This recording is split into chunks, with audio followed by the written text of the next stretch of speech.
যদি nerve related সমস্যায় আপনি দীর্ঘদিন ভোগেন, আপনার বোন আপনার কন্যার সঙ্গে আপনার সম্পর্ক ভালো না হয়, জানবেন আপনার বাচ্চাটি কিন্তু বুধ বিশেষভাবে পীড়িত, হয়তো ডেবিলিটেড অবস্থায় আছে কিংবা দুস্থানে বসে আছে।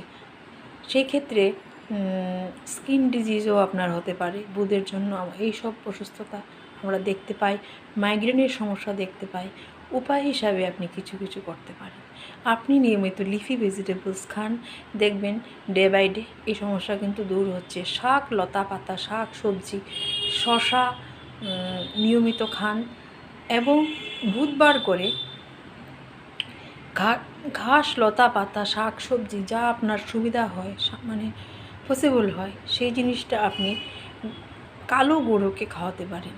দেখবেন আপনার এই যে বুধের সমস্যা, পীড়িত বোধ যে শারীরিক সমস্যা আপনাকে দিচ্ছে, সেটা থেকে ডে বাই ডে কিন্তু আপনি মুক্তি পাবেন। আরেকটা জিনিস, ছোট বাচ্চাকে আপনি চকলেট দিতে পারেন কিংবা কোনো খেলনা গিফট করতে পারেন। বিশেষ করে যদি মেয়ে সন্তান হয়, মেয়ে বাচ্চা হয়, কন্যা সন্তান হয়, তাদেরকে যদি আপনি কিছু উপহার দিতে পারেন, যা পেয়ে বাচ্চাটি খুব খুশি হবে, সেটা কিন্তু আপনার ভূতকে মানে বুস্ট আপ করবে এবং সঙ্গে সঙ্গে আপনার যে শারীরিক সমস্যাগুলো হচ্ছিল সেগুলো কিন্তু আপনি লক্ষ্য করবেন কমে যাবে। অন্তত আপনি 41 দিন টানা 41টা বুধবার যদি করতে পারেন, খুব ভালো।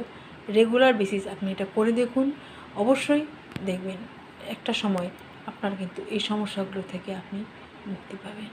Thank you.